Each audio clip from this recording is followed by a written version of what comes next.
Estamos de regreso y estamos de regreso para esa entrevista de los viernes por la noche que los oyentes del programa La Voz saben que tiene un lugar muy especial en mi corazón. Siempre tengo que decir, porque es de justicia, porque es obligado, que por supuesto la manera en que concluimos el programa de lunes a jueves, pues es una manera muy grata, es una manera muy profesional y tenemos además a colaboradores que son primeras espadas pues a la hora de hablar de economía o de psicología o de literatura. Pero los viernes son muy especiales porque en lugar de tener a un colaborador fijo, siempre les traemos a gente muy especial. A veces esa gente muy especial es gente que es conocida mundialmente, pues porque es un cantante de ópera que sigue recorriendo escenarios en todo el mundo, porque es una bailarina de ballet que lleva décadas recorriendo el planeta, porque es un director de cine que un día consiguió un Oscar. A veces es gente que no es tan conocida en el plano internacional, pero sí es muy conocida en su país de origen y merece la pena que la conozcan en otras naciones de este mundo de hispanoparlantes, y a veces incluso es una persona que solo es conocida en un ámbito determinado, en un país concreto, pero que también merece la pena que ustedes la conozcan. Los invitados de esta noche, porque son dos, hacen un trabajo verdaderamente extraordinario y especial que ustedes pueden disfrutar en YouTube. Hacen un trabajo extraordinario y crean que no exagero en absoluto, no solo porque es un trabajo muy bien documentado, no solo porque es un trabajo verdaderamente muy bien buscado en las fuentes, no solo porque exhuman multitud de cuestiones que están relacionadas con ese mundo de la historia del periodismo en España, sino porque con el paso del tiempo y con el desarrollo de un programa tras otro, han conseguido convertirse, aunque yo no sé si ellos son conscientes de ello, en un referente de la historia del periodismo en España. Créanme que no exagero si les digo que el día de mañana, si alguien acomete la tarea ingente de historiar lo que ha sido el periodismo español de las últimas décadas y de manera total o parcial, va a tener que recurrir de manera ineludible, de manera forzosa, a este trabajo, no sé si calificarlo de romanos, de chinos o de hormigas, pero en cualquier caso un trabajo continuado, exhaustivo, de sumergirse en medio de las fuentes que realizan nuestros dos invitados de esta noche, que son Juan Francisco Lamata y Vicente Real, o si lo prefieren, Vicente Real y Juan Francisco Lamata, que son los que conducen, guían, investigan, impulsan y pilotan ese extraordinario espacio que pueden encontrar en YouTube y que se llama La Hemeroteca del Buitre. Juan Francisco, Vicente, Juan Francisco, muy buenas noches, muy bienvenidos. Buenas noches, don César. Muy buenas, de aquí, desde el otro lado del globo, un saludo y un honor estar por aquí. Vamos a ver, primera cuestión, que es una de esas preguntas que siempre tengo que hacer a los que recalan en esta entrevista especial de los viernes. ¿Hay antecedentes, voy a decir, de tipo periodístico, de tipo historiográfico en cualquiera de las dos familias, o Juan Francisco y Vicente son los primeros que se lanzan a la piscina del periodismo y, dicho sea de paso, de la labor historiográfica? Yo, por la parte que me toca, yo creo que periodistas e historiadores no ha habido. Sí es verdad que la progenitora, creo que su carrera es historia, pero creo que no la ha ejercido. Y por el campo de los medios de comunicación tampoco. No sé por qué mi familia han proliferado más o carreras que tienen que ver con cuestiones curiles, porque hay muchos sacerdotes por un lado, o con cuestiones de la docencia, que es por otro lo que diría yo que más hay. Pero creo que por otro lado sí hay algún lado, un ejemplo más cercano, según tengo entendido. ¿Y en el caso de Vicente? Bueno, en mi caso, la realidad es que somos 3 hermanos y mis 2 hermanos se dedican profesionalmente al periodismo. El caso es que yo no seguí sus pasos en la línea en la que me considero periodista vocacional, pero yo me dediqué directamente a la psicología, que es un campo pues que siempre me ha apasionado, y he intentado no abandonar pues mi afán por el periodismo y seguir en el estudio de lo que son pues los medios de la comunicación, la televisión, la radio, los periódicos, sobre todo a nivel nacional, porque como digo es un tema que me apasiona. Entonces digamos que he tirado por varias ramas y por varias líneas, pero nunca he querido dejar ninguna de lado. Bueno, y cuando en un momento determinado Vicente, Juan Francisco, Vicente, de pronto deciden que se van a meter en estas procelosas aguas del periodismo, ¿cómo se lo toman en casa? ¿Se lo toman bien o les dicen eso de Vicentito o Paquillo, no te metas en estas cosas? Encuentra un puesto de trabajo en una caja de ahorros o sácate unas oposiciones dentro de la Comunidad de Madrid que vas a estar más tranquilo. ¿Cómo fue la reacción familiar? No puedo evitar una primera maldad, que espero que no haya muchas. Me acuerdo que en la universidad, unas primeras entrevistas que hice como universitario fue a un obispo de Madrid, que en ese entonces, si no recuerdo mal, ocupaba el cargo de portavoz, y al acabar la entrevista amable le pregunté, bueno, ¿y qué me aconsejaría usted? Y me dijo que estudie algo más, una carrera de verdad. Pues está muy bien, está muy bien. Y en el caso de Vicente, bueno, en el caso de Vicente había más gente, supongo que sería más difícil intentar desanimarlo, ¿no? Claro, digamos que en mi casa, como ya había varias personas que se estaban dedicando de una manera u otra, pues no se sentía que fuera algo extraño, sino todo lo contrario, lo que tenía que ser. Lo que pasa es que en mi caso extraño porque inicialmente mi dedicación va hacia la psicología, hacia la gestión de recursos humanos, etcétera. Entonces, la mayor parte de las entrevistas que he hecho yo ha sido en muchos casos a candidatos en procesos de selección de personal. Entonces, varió un poco la situación, pero sí que es cierto que cuando recuperé también pues esta vocación y volví a entrar en ello, es algo que se tornó en mi casa pues como algo natural, la verdad, porque es lo que se ha vivido siempre con mis hermanos. Lo cual facilita muchísimo las cosas, no cabe la menor duda.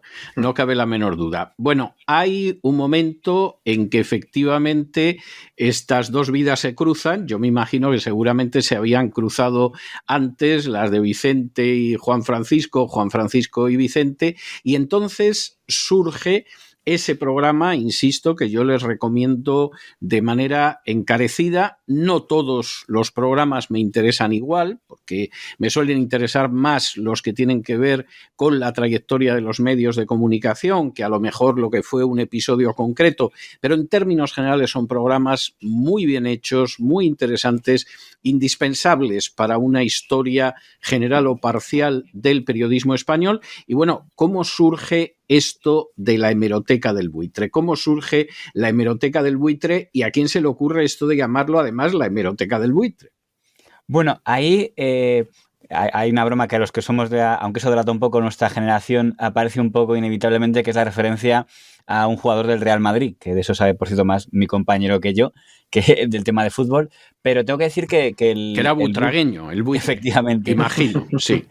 Pero que yo de eso me enteré mucho tiempo después, porque me temo que mi cultura futbolística, hasta que el señor Real me empezó un poco a adoctrinar correctamente, era de una ignorancia escandalosa, hasta que él me cubrió un poco esas lagunas. Pero tiene que ver con que en la universidad donde yo estudié, yo ya entonces iba siempre con periódicos del pasado, y entonces un docente con buen criterio me preguntó por qué estaba tan obsesionado yo con publicaciones antiguas y no con las del presente, y me dijo lo que pretendía ser una buena lección, que era: las informaciones en prensa escrita viven 24 horas, después son publicaciones muertas, que solo servirán para rellenar el pescado de la pescadería. Por tanto, exactamente, la famosa cita de que el periódico al día siguiente solo sirve para envolver el pescado, sí.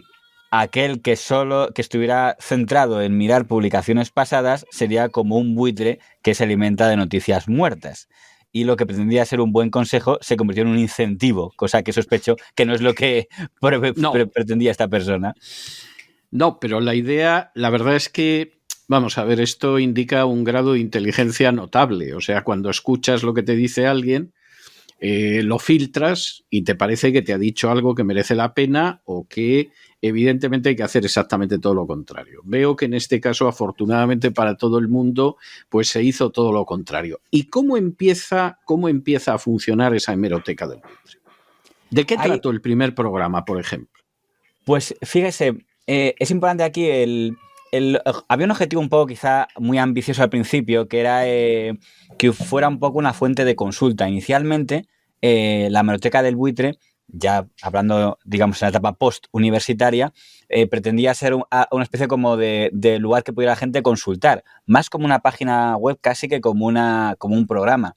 En Sí. ese momento, pues cuando se crea el canal de YouTube, es algo que se plantea como un complemento de una página web que había ahí en mente, como una especie de Wikipedia de periodismo. Sí.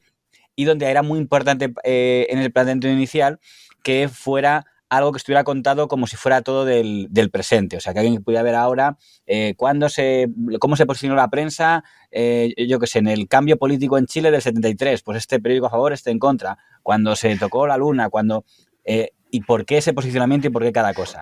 En ese momento, yo no me di cuenta de que quizá estaba puesto de una forma que era muy poco atractivo para que la gente lo siguiera. Era algo que costaba mucho seguir si era una mera, digamos, enumeración de hechos, si no había una humanidad que provoca el diálogo, ¿no? Cierto. El diálogo entre personas.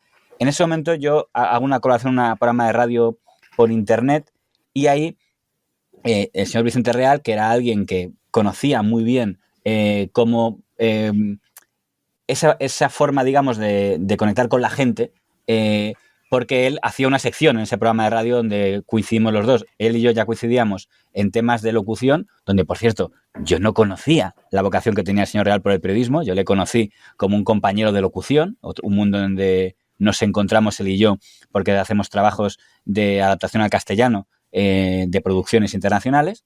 Y cuando él se entera que estoy en el programa de radio, me dice, oye, ¿quieres que haga una sección? Ah, vale.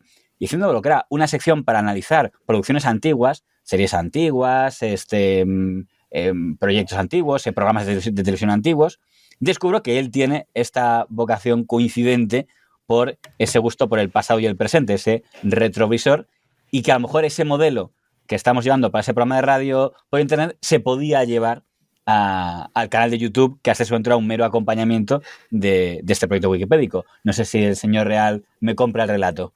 Sí, es que fue totalmente así y es algo que la verdad que desde el principio creo que fue muy divertido para ambos y muy gratificante, porque creo que nos ayudaba en muchos casos no sé si decir la palabra aprender, pero a sumar más conocimientos, a sumar más puntos de vista sobre los distintos aspectos en los que cada uno pues, puede ser más especialista o estar más cultivado. Y yo siempre pues he reconocido que en la parte sobre todo de televisión, programas de televisión, series, etcétera, tengo, no sé si llamarlo cultura, pero bueno, pues tengo bastante conocimiento.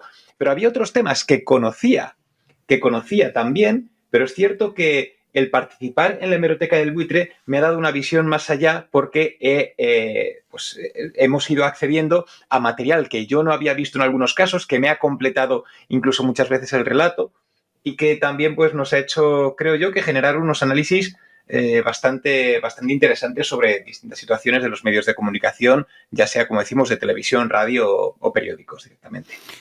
Vamos a entrar en la temática, en la selección, etcétera, enseguida, pero yo hay una pregunta que no me voy a privar de hacer porque es una pregunta que me he formulado muchas veces viendo los espacios.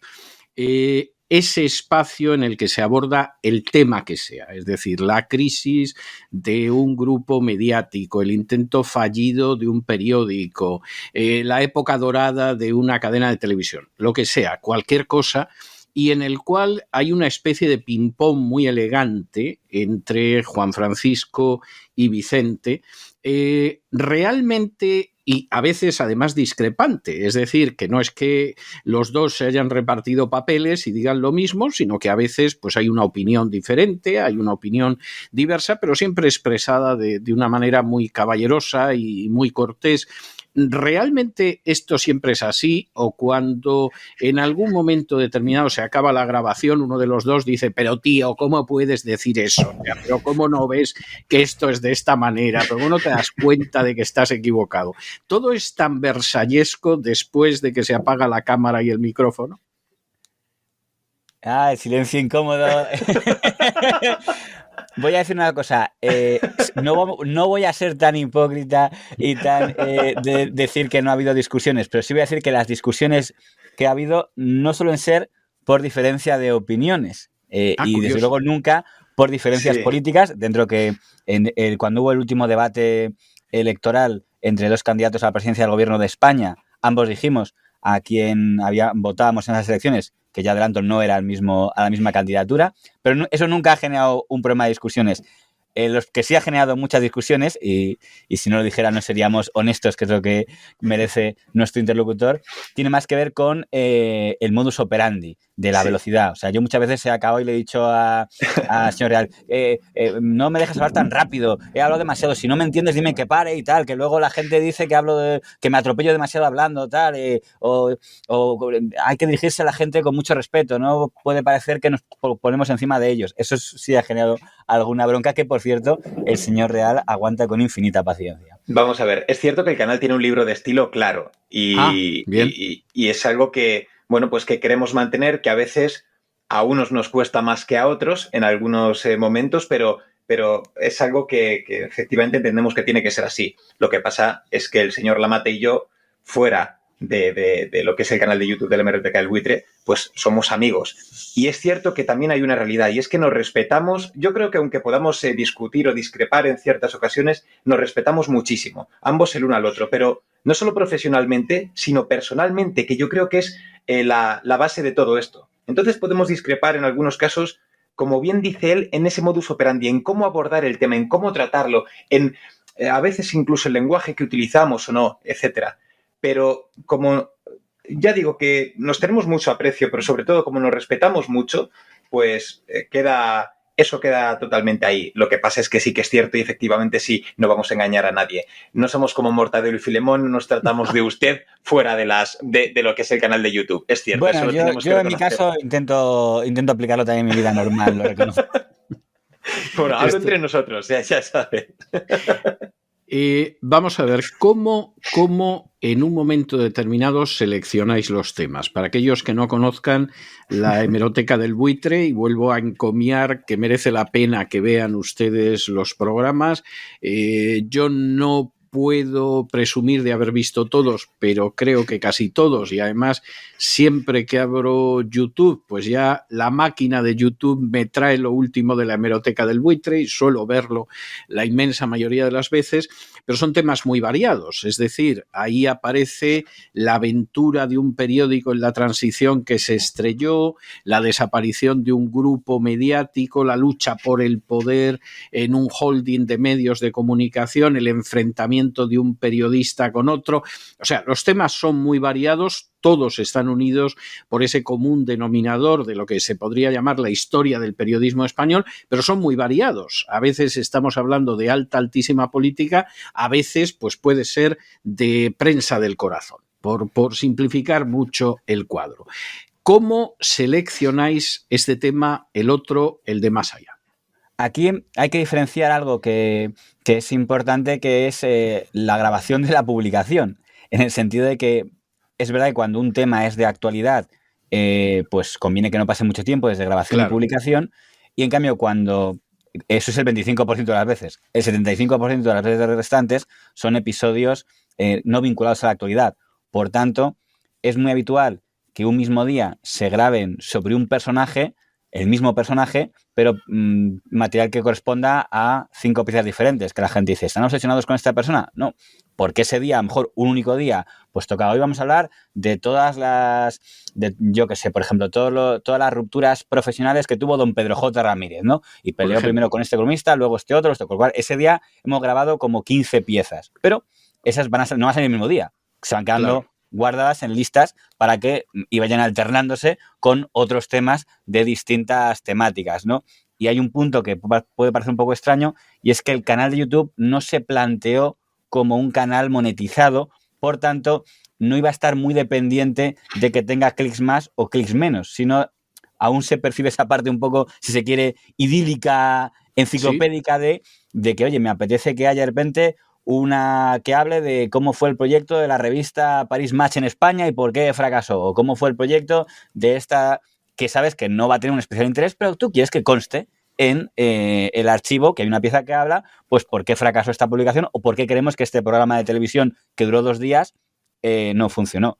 Ahora, respondiendo a su pregunta, hay una especie como de lista de temas donde hay como negociaciones. El señor Real intenta que sea un poco más variado, y tengo que decir que él consiguió vencer prejuicios que yo tenía contra un tipo de programación, que cuando me mencionó dijo, este tema esto no es nada periodístico, aquí no hay riña de empresas, no hay riña, y a raíz de los primeros tweets digo, pues sí que hay miga, sí que es tema de Hemeroteca del Buitre, y se lo reconoció muchas veces que venció un prejuicio que yo tenía en las piezas que se refieren a determinado tipo de programación. Yo me refiero a concreto a la telerrealidad, que era un tema que yo pensaba que no tenía nada que ver con el mundo de Hemeroteca del Buitre, y reconozco que las piezas que he hecho me resultaron igual de interesantes que las de las temáticas de guerra de acciones del grupo Prisa o el grupo Media Pro, que son lógicamente donde yo más partía de tener cierta predilección, pero hay como negociación con lista de temas. De hecho, a veces le riño al señor Real, que tenemos una lista de espera de 4.000 temas, a ver cuándo vamos avanzando.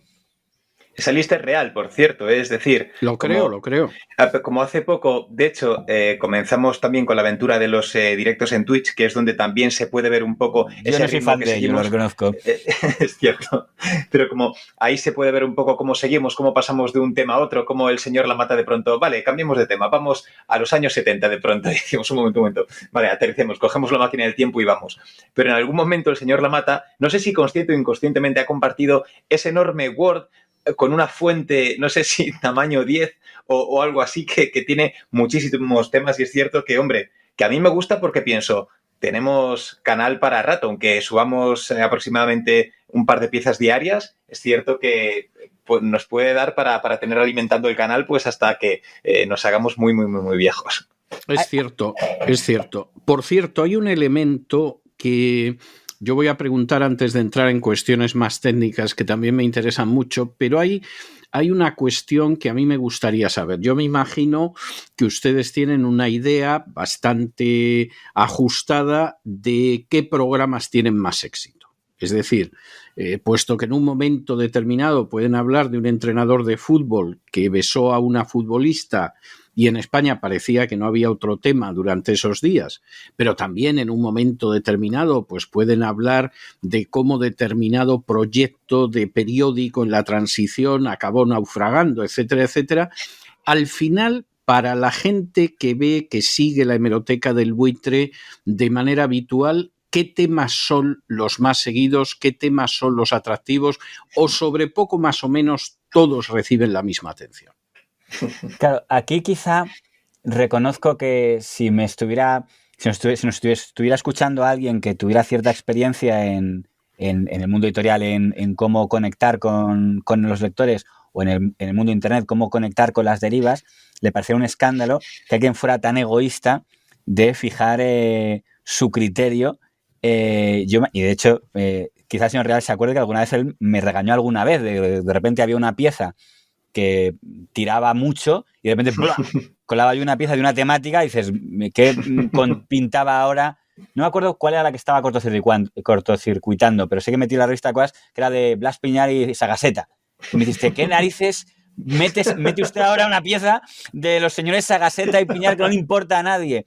Es un componente, lo que le decía yo antes, de que hay un componente, si se quiere, para ser autocrítico, egoísta en este proyecto, de decir que no condicione el público demasiado los contenidos del canal. Es evidente que hay determinados personajes pues que por el contexto sociopolítico del país donde es la mayoría de la gente que nos sigue, que es España, pues pueden despertar más interés, ¿no? De repente todo el mundo está hablando de el señor Pablo Iglesias, o el señor Federico Jiménez Santos, o el señor Florentino Pérez. Pues hay algunos nombres que sabes que o Pablo Motos van a tirar más. Pero yo en ese momento digo, vale, pues eso, hay que hablar de eso, pues pero inmediatamente voy a meter una pieza automáticamente al día siguiente hablando de una pugna que hubo entre el señor Emilio Romero y el señor Javier Tusell. Dice, pero eso a la gente no le importa. Digo, pero a mí sí. Y es un poco la parte, digamos, intransigente, caprichosa. A mí también. Yo todas las piezas sobre Tusell las he seguido. Pues es una parte interés que tiene que ver con decir, al final, la hemerografía es como un poco la matriz y no va a desaparecer. En el sentido de, yo me acuerdo que una vez me dijo el señor Real que le hice, me acuerdo un día, como si fuera, imagínese, 7, 8 piezas seguidas con el señor don Jaime Canmani. Y yo creo que ese día el pobre acabó tan saturado que me dijo, por favor, déjame un tiempo sin el señor Kanmani, porque ya creo que cerraba los ojos y veía artículos del señor Kanmani con el tema. Pero había algo que a mí me interesaba muchísimo, y es que no se trataba de un diálogo sobre eruditos, de ver quién sabe más sobre este personaje o no, sino decir, miren, pasó este conflicto, uno se posicionó aquí y otro así, y reflexionar sobre un poco que en Cineforum, ¿no? Decir, ¿crees que se pasó cuando hizo esto? ¿Crees que se equivocó cuando hizo esto otro? Por tanto, mi idea no es que la gente que vea los vídeos sea gente que quiera ser el experto número uno en Jaime Kanmani o el experto...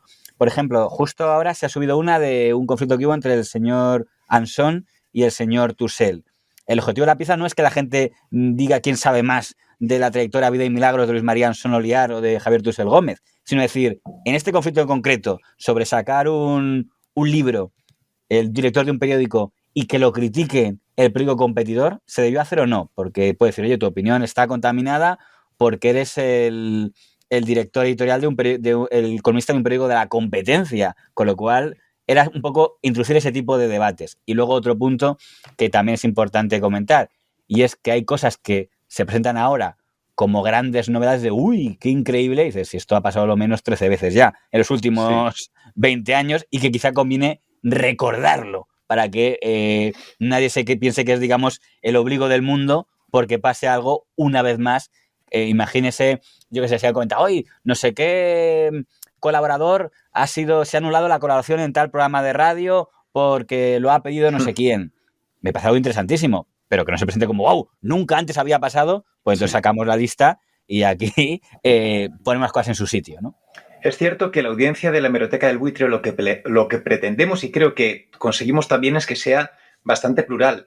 Hay que tener en cuenta que el ritmo de publicación del canal es bastante alto y damos por hecho que no creemos que exista una persona que pues en una semana se vea puntualmente todos, absolutamente cada uno de los vídeos, ya que algunos son de bastante duración, de hecho.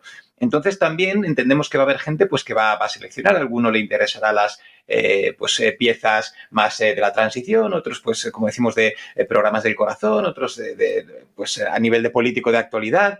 De hecho, en los propios comentarios la gente nos pide, oye, hablad de esto otro. Cada persona tiene sus intereses y entendemos que en algunos casos pues va a haber quien le interesa más una cosa u otra. Es cierto que somos conscientes que ciertos personajes o ciertos temas calan más y hacen que entre más audiencia. Pero, como digo, como lo ha dicho el señor Lamat desde el principio, no es un canal monetizado, no tenemos una exigencia de nadie detrás que nos esté diciendo pon esto ahora, pon lo otro. Pues digamos que seguimos con este criterio, que yo creo que también da una identidad muy reconocible al canal, la verdad. Hay un punto que también es importante marcar, el componente archivo, que hay un gran talón de Aquiles en el tema de la televisión, que es que por diferencias, digamos, culturales en los entornos familiares, mientras que yo venía de una tradición donde había habido un seguimiento de la prensa, casi diría de manera obsesiva, quizá hasta de una manera no del todo sana en cuanto al almacenamiento de artículos,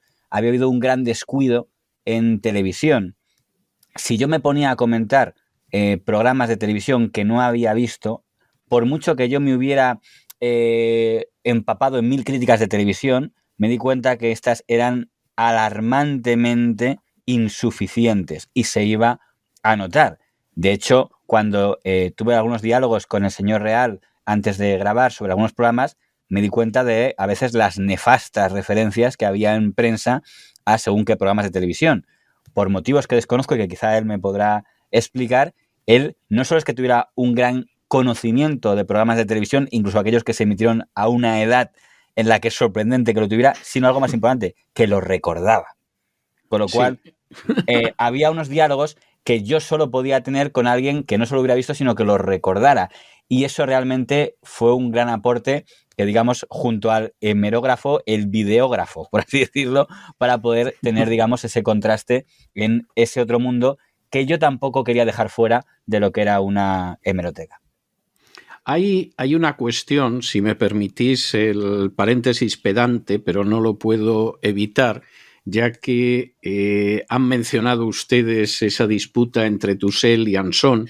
La disputa entre Tussell y Anson yo la vi desde silla de pista, que dirían en el circo, y fundamentalmente se reducía al hecho de que Anson se le había adelantado a Tussell. Es decir, Tussell hubiera querido escribir una biografía de Don Juan, Anson se le adelantó, fue un éxito extraordinario editorial, de crítica y de público, y evidentemente Tussell esto se lo tomó muy mal, porque se ve que él tenía pensado en algún momento abordar esa biografía y ya esa biografía quedaba prácticamente el proyecto desarbolado con el libro de Anson. La cosa llegó hasta tal punto que Tussell tenía una costumbre que yo pude contemplar en primera fila, y es que en ocasiones gente a la que dirigía las tesis doctorales los encaminaba hacia biografías y luego los convencía para que publicaran la biografía, generalmente hasta les encontraba un editor, él añadía algo a la biografía y la biografía se publicaba con el nombre de Tussell y el que había escrito la tesis doctoral. Y yo concretamente conocí a una de estas personas que tuvo unos roces terribles con Tussell porque Tussell quería introducir notas a pie de página atacando a Anson en un libro que no tenía que ver con Don Juan, además. Y este hombre se enfrentó con Tussell y le dijo, oiga, que yo no puedo permitir que usted utilice mi trabajo para saldar cuentas personales. Y aunque el libro se acabó publicando, voy a omitir qué libro era, lo cierto es que las relaciones con Tussell yo creo que quedaron totalmente rotas, pero efectivamente esa fue una controversia en su día notable. Hoy en día la gente no sabe quién es Tussell y sabe quién es Anson porque Anson sigue vivo, ¿no? Pero fue una controversia muy notable, muy sonada, y yo tuve la oportunidad en ese momento de vivirla muy de cerca desde distintos ángulos. Una cuestión que tengo que plantearos, porque yo reconozco que es una de las razones por las que el trabajo que realizan La Mata y Real y La Mata me parece un trabajo absolutamente extraordinario. Es verdad que a veces estamos hablando de espacios que duran 15 minutos y a veces de espacios que duran una hora. Esto a mí, lejos de parecerme un desdoro, me parece muy inteligente, porque es que hay temas que dan para un cuarto de hora y temas que dan para una hora, y efectivamente creo que además que el tiempo que se les asigna por regla general está más que justificado en un sentido o en otro. Es lo bueno que tiene no depender de la publicidad ni del dinero y hacer el trabajo que uno cree que tiene que hacer. Y la cuestión es exactamente cómo se desarrolla ese trabajo de bucear en las fuentes, porque algunos de los programas son verdaderamente excepcionales. Es decir, están hablando de una controversia y de pronto te aparece un periodista en la COPE y aparece el corte sonoro de la COPE. Le responde un empresario en la cadena SER y aparece el corte sonoro de la cadena SER. A continuación se cita un artículo que apareció en el ABC, otro artículo que pudo aparecer en El País. Ahí hay un trabajo verdaderamente de chinos en archivos. Eso, ¿cómo se lo distribuyen ustedes para que al final el espacio no resulte irrealizable y por el contrario quede un espacio absolutamente de antología, como suele ser habitualmente? Aquí yo diferenciaría entre el archivo, digamos, que es un archivo que existe y a fin de cuentas la documentación es una de las cosas que más nos apasiona. La que más, de la cual más estoy, al menos por parte que me toca a mí, orgulloso, pero es la que menos luce, es la impresa. O sea, quiero decir, sí. el señor Real ha estado ha visto física, no se acuerda. Yo creo que he llegado a ver la hemeroteca auténtica, ¿no, Vicente? Sí, yo la vi, sí. Y luego, es verdad que y luego está, digamos, la videoteca y la fonoteca con cortes de radio y de internet. Es verdad que, claro, hay un componente que no se puede negar, que es algo que tiene un cierto componente de pasión, ¿no? De ir guardando, de ir archivando, de ir documentando cosas, y algo que es muy importante y que si se hubiera hecho desde el principio, hubiera ahorrado mucho tiempo después de tener que ordenar, que es poner la fecha siempre de todo, como la etiqueta. Porque durante una época se guardaban cosas y no se etiquetaban, grave error, craso error. porque un corte de un programa de televisión, en el momento en que lo capturas puede ser fácil recordarlo, pero cuando te rediriges a él 2 años después, digo, ¿esto cuándo salió? Con lo cual, a partir de ahora ya hay, como el pop stick este amarillo que se pone, se etiqueta absolutamente todo lo que se guarda, dentro de que siempre hay un problema base, ¿no? De que algo que te puede parecer relevante hoy, seguro que es relevante dentro de 5 años, algo que a lo mejor a día de hoy te parece una tontería, dentro de 5 años dices, vaya, ¿por qué no guardaría ese momento de archivación? A mí me gustaría pensar que es una labor periodística, pero hay algún redactor jefe de algún periódico digital, me decía que eso más que periodismo le parecía fetichismo, esa obsesión no es fetichismo, no. De mantener, digamos, ese archivo de artículos, de periódicos y luego de cortes de radio y de cortes de televisión. Sí es cierto que nunca se ha hecho guardar materiales completos. O sea, no se guarda el periódico completo, no se guarda el programa de televisión completo, no se guarda el programa de radio completo. Se guardan aquellos fragmentos que uno piensa que pueden ser representativos para definir una época, un proyecto o una etapa, y porque innegablemente hay un componente, digamos, de cierta pasión documental. Ahora bien, también tengo yo mucho peligro en el sentido de que, porque si ahora estuviéramos compartiendo un café usted y yo, no tardaría mucho en decirle, oiga, señor Vidal, ¿no guardará usted aquel programa en que el señor Centeno y el señor Ayora casi se lían o no guardará usted el programa en el que no se me va a olvidar ese programa, algo por lo cual le pidieron la cabeza al señor Albiac? Esta historia no me la conozco, me encantaría conocerla. No, pues le puedo decir que yo recuerdo perfectamente el programa en el que Centeno y Ayora se enzarzaron, pero a cara de perro, y en el que Centeno estaba especialmente agresivo y Ayora especialmente amedrentado. No se me va a olvidar, es que parece que los tengo delante. Y recuerdo perfectamente la petición de la cabeza de Albiac, porque la hizo el actual presidente de la COPE, que es Fernando Jiménez Barrio Canal, y fue al inicio de asumir yo la dirección del programa de La Linterna y le dije que no. Y le dije que no solo porque me parecía injusto y porque no veía razones para prescindir de Albiac, sino por otra razón absolutamente práctico-egoísta o egoístamente práctica, que es como ceda una cabeza ya al empezar, aquí me van a estar decapitando a los que se les antoje el resto del tiempo que yo me quede en esta casa. Y, por supuesto, dije que bajo ningún concepto. La razón fundamental era que Albiac a veces era anticlerical. O sea, no había otra razón nada más que esa. Pero vamos, recuerdo los 2 episodios como si hubieran sido esta misma mañana. Esa es la realidad.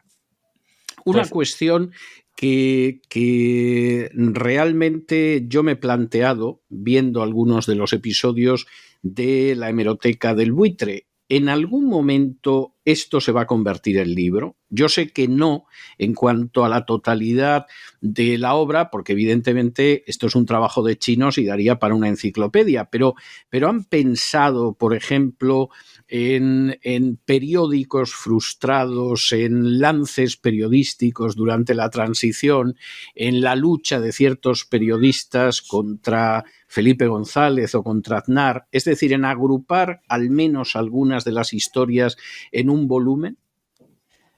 La verdad es que no sé cómo lo ve el señor Real. No es algo que a primer que de entrada uno nunca rechazaría, pero de momento, claro, el mundo editorial tiene sus reglas, ¿no? Yo en alguna ocasión he colaborado con algún libro publicado como asesor de alguna persona que ha hecho alguna biografía de alguien y me ha contratado para que le ayude en el soporte documental del tema.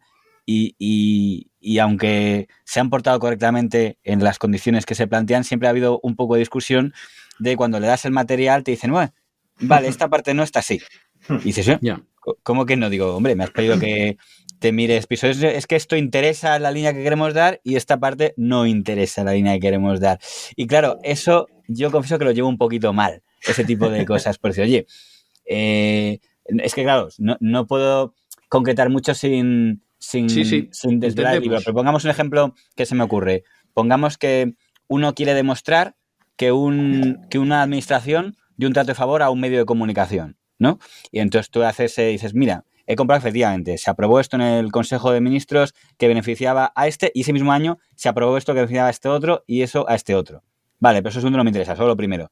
Digo, hombre, es que si también lo hizo con estos otros, no se puede dar el trato de favor, o en todo caso el trato de favor, a las 3, no solo a uno. Pero eso no interesa en la línea del libro. Digo esto en relación a que, en cuanto al público, claro, el público le interesaría, entiendo, un libro que dijera qué malos son estos y qué buenos son estos otros.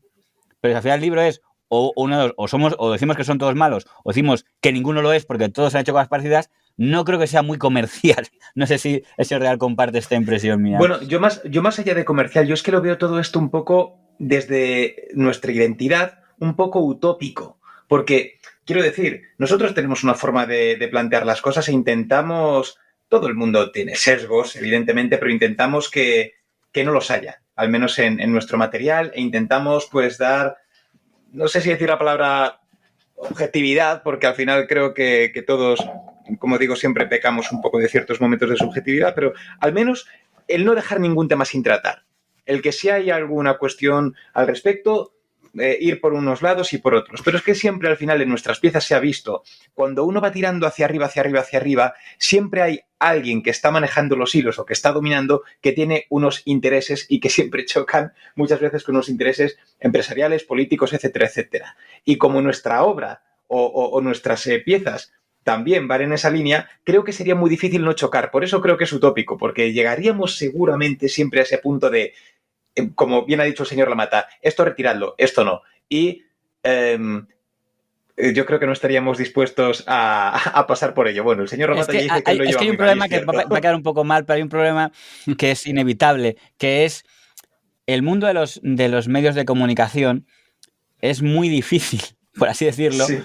No tocar algo que no ofenda a alguien o al amigo de alguien. Aunque tú digas que lo trates de manera sin hacer sangre, diciendo que el mero hecho de que lo menciones ya puede ofender según a quién, por tanto, esto no. En el momento en que tú digas esto no, dices, ¿qué quiere decir entonces? ¿Que solo me meto con los que me caen mal? ¿O que solo me estoy metiendo con aquellos? Ya se estropearía todo. Si todo depende de... Hace poco un columnista que ha escrito un artículo precioso de nuestro canal de YouTube, que se llama Don Juan Soto Ibars, pues cometió un error, o no un error, bueno, tuiteó una cosa y tuvo que borrar un tuit por una información que no era correcta. Teníamos el dilema de no haberlo tratado en nuestro canal, porque digo, oye, nos ha tratado muy bien a nosotros y vamos y escribimos, hacemos una pieza hablando de que se ha equivocado del señor Soto Ibars. Pero entendimos que había que tocarlo porque dices, es que como empezamos a hacer el precedente de, ay, este no porque ha escrito bien de nosotros, ¿eso qué quiere decir? Que hablamos solo... Entonces, claro, digo, pues me escribió el pobre, digo, ya he visto que habéis escrito esto. Sí, lo siento, pero es que no podíamos no hacerlo porque era peor sentar un precedente de, el que ha hablado bien de nosotros, entonces ya será santificado aquí siempre. Sí, me parece absolutamente razonable. Es que esa es la cuestión. Vamos a ver. La objetividad al final está en el hecho de que no ocultas cosas que tienes delante, en el hecho de que si algo está mal, dices que está mal, lo haya hecho quien lo haya hecho, en el hecho, para algunos mucho más difícil, de que si algo está bien, lo dices, aunque el que haya hecho lo que ha hecho pues no te sea especialmente simpático, incluso esté en los extremos. Y luego es verdad que cada uno tiene su visión de las cosas y es una visión que es legítima, aunque sea distinta, pero ni ocultas, ni falseas los hechos, ni te dedicas a satanizar a determinadas personas sin razón, ni a beatificar a otras personas sin razón. Y al final eso es la objetividad y seguramente como seres humanos no podemos llegar a más en términos de objetividad, pero es que eso ya es muchísimo y lamentablemente no es la conducta mayoritaria ni la actitud mayoritaria. Eso es... Sí. Hubo un gran debate entre nosotros dos porque, aunque el señor Real tenga más edad que yo, es mucho más joven y moderno y él le interesaba mucho que hiciéramos directos y yo tengo aberración por los directos. Claro, digo delante de usted, señor Vidal, que lleva años enfrentándose a directos allá donde vaya, pero yo era algo que a mí me daba mucho pánico, ¿no? Y él me propuso en los recuentos electorales, ¿no? En las elecciones autonómicas y municipales, que además... tenía la particularidad que nos molestamos los dos en empaparnos de quién era el candidato en cada comunidad y en cada elección autonómica, y ahí fue cuando dijimos ambos a qué partido político estábamos votando, y había un gran debate sobre si hacerlo o no. Hubo gente que lo escribió diciendo, ¡qué decepción! ¡Qué vergüenza! Yo entiendo, y esto puede parecer un poco difícil de creer, que la opinión política de uno y otro no condiciona los contenidos del tema, porque creo que, afortunadamente, ninguno de los dos es especialmente pasional, ni diría yo que entraría dentro del fanatismo. Pero me parecía que era una hipocresía pretender presentarnos como seres de luz, de no tenemos opinión. Digo, aquí tenemos opinión los dos. Intentamos que a opinar aquí no salga mucho, pero que la gente lo sepa. Yo a y se dijo. Igual fue un error, pero fue una decisión que se dijo y luego a lo mejor mucha gente se dice, vale, ¿cómo vota y luego resulta que pone a parir? Bueno, pero nos pareció. Sí. Pero luego que hubo un debate ahí interesante entre ambos. Claro. Es que ha ocurrido una cosa, y es que en los comentarios después, porque eso pues ha corrido un poco como la pólvora entre los seguidores y muchas veces pues nos lo recuerdan en los comentarios. Y con algunas de las últimas piezas, alguien mencionó en los comentarios, no entiendo por qué decís esto, porque desde luego que así no deberíais hablar si pertenecéis a la ideología o al partido que decís pertenecer o pertenecéis a quien pertenecéis. Y yo le contesté diciendo, es que le voy a dar una noticia que a lo mejor no sabe. Nosotros no pertenecemos a nadie. Quiero decir, podemos en algún momento tener una opción para votar a alguien o a alguna persona, podemos cambiarla, ¿no? Pero eso no nos impide ser críticos con esa persona. No sé, no es mi madre en ese sentido, y aunque si fuera mi madre no hablaría de ella en directo en ese sentido, pero quiero decir, no nos dan de comer. No pertenecemos a ninguna de esas personas. Por lo tanto, pues, que de pronto las critiquemos o no, pues es que no va más allá, sinceramente. Bueno, ahora bien, en cualquier caso, es la postura ética que tendría que adoptarse, ¿eh? En fin, se puede discutir, sí. Pero a mí me parece muy claro. Es decir, una persona puede votar en una o en otra dirección, identificarse con una u otra dirección, y eso no debería afectar en absoluto a su integridad profesional. Y lo que pasa es que en España hay mucha gente que en vez de seguir un partido o una ideología parece que es el miembro de una secta. Y entonces... Totalmente, y además es en España, sí. A los que nos oigan desde fuera, bueno, supongo que no se hace en España, pero luego en España se da de manera clarividente. Totalmente, y cualquiera que en un momento determinado, aunque tenga una posición muy clara a la izquierda o a la derecha, como en un momento determinado critiques a la secta, pues hay adeptos de la secta que se ponen hechos unas fieras. Luego, a eso hay que añadir otro porcentaje, afortunadamente menor, de gente que no se entera. Yo creo que uno de los tweets que más me ha hecho reír en las últimas 24 horas era el de un señor indignado después de escuchar el boletín de noticias del martes diciendo que era evidente que yo era 100% comunista y que no me volvía a escuchar. Bueno, afirmar que yo soy 100% comunista, bueno, ya dices, este tiene una empanada en la cabeza que no sabe por dónde va el mundo. O sea, es una de esas cosas que dices, hombre, se me puede acusar de otras cosas, pero vamos, de ser 100% comunista, evidentemente no. Pero este señor, la información que habíamos dado en el boletín de noticias no le había gustado y entonces había llegado a esa conclusión. Bueno, yo siempre he dicho que si realmente lo que buscáramos es solo complacer a la gente, me hubiera dedicado a ser humorista y a trabajar para el Club de la Comedia. O sea, esa es la realidad.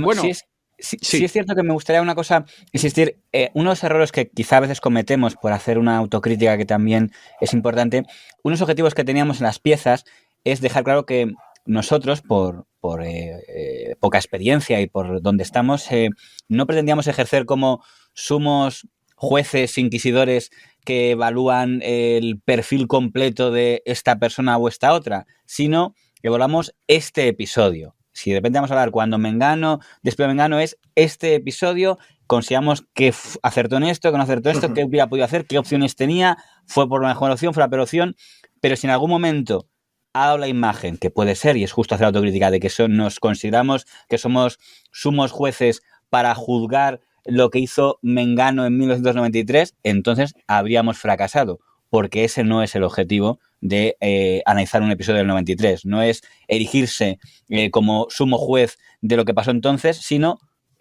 trasladarnos a esa época, es decir, qué opciones tenía, qué hizo, si creo que acertó, si creo que se equivocó, qué hubiera hecho yo. Es traer ese tipo de debates periodísticos lo que nos interesaba. Bueno, yo creo que ahí la meta la alcanzáis de una manera total y absoluta. Yo creo que los espacios, por lo menos los que yo he visto, pero insisto, yo he visto muchísimos, no he visto 2 o 3 o una docenita.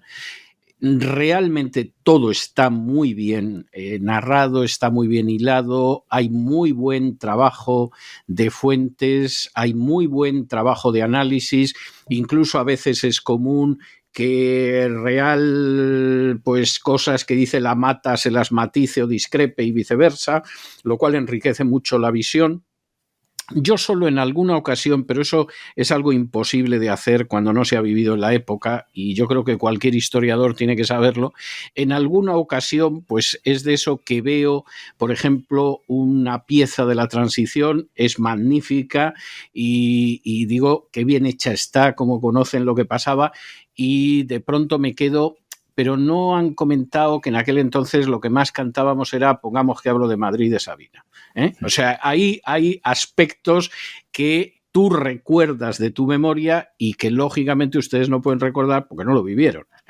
Pero lo que es el trabajo de elección de los temas, de exposición de los temas, de análisis de los temas, a veces hasta con discrepancias entre los dos, a mí me parece absolutamente impecable, me parece muy riguroso, me parece muy bien hecho. Yo creo que hacen, a ver, hay como en todo, ¿no? Hay espacios que me gustan más, otros que a lo mejor me gustan un poquito menos, pero en términos generales, vamos, son de sobresaliente, o sea, están muy bien hechos, muy bien trabajados y además con una enorme cercanía. Yo creo que el formato es un formato muy adecuado porque lo que podía ser algo frío de pasó esto con el diario Madrid, poco por caso, con el diario 16 o cosas así, sin embargo tiene una enorme cercanía, una proximidad que lo hace muy ameno. A mí hay muchos de los espacios, aunque sean de los más largos, al final hasta se me hacen cortos, porque creo que le dan una amenidad que realmente es muy de agradecer. Bueno, llevamos hablando casi una hora, tengo que decirles, para mí es muy grato, pero en algún momento le tenemos que poner el final.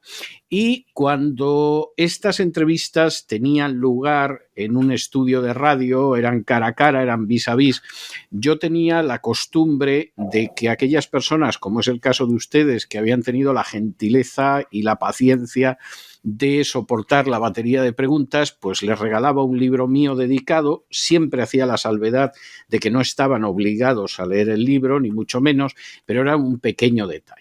Esto es imposible en el ciberespacio, no puedo transmitir un libro mío dedicado y entonces lo que siempre dejo es una canción, una pieza musical, una sintonía y en su caso he elegido la de la banda sonora del Cuarto Poder, una película que dirigió Richard Brooks en 1952 y que, si no me falla la memoria, fue la última que protagonizó Humphrey Bogart. En inglés se llama Deadline USA porque es el cierre de edición de un periódico que va a desaparecer, pero que es un periódico que se ha caracterizado por decir la verdad.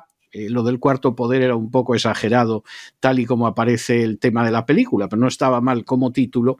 Y yo se lo dejo porque creo que hacen un extraordinario trabajo de documentación, de historia, de descubrimiento de lo que es el periodismo y al mismo tiempo un grandísimo trabajo de periodismo, que alguno puede decir que es el trabajo del buitre que se dedica a ver lo que ya es cadáver como noticia, pero que sin embargo a mí en muchas de las ocasiones me parece, incluso en temas antiguos, me parece que tiene una frescura y una actualidad y una profesionalidad que me gustaría ver mucho más a menudo de lo que la veo en el periódico en España. De manera que don Juan Francisco Lamata, don Vicente del Real, don Juan Francisco Lamata, muchísimas gracias por su gentileza, por su paciencia, por su amabilidad y supongo que nos seguiremos encontrando como mínimo en el ciberespacio en los próximos tiempos. Pues muchas gracias, César, por meter a dos buitres en su galería de estrellas, un poco de infiltrados. No, nada de infiltrados, más que merecidamente, mucho más que otros. Un abrazo muy fuerte. Un abrazo.